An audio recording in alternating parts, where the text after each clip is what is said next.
Всем привет! Вашему вниманию предлагается блок управления двигателем Mercedes W172 SLK.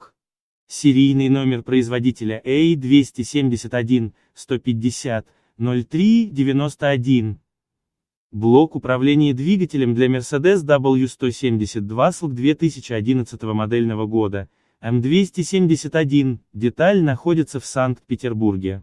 Пожалуйста, ознакомьтесь с представленными фотографиями и оставьте заказ, если вас заинтересовала данная запчасть.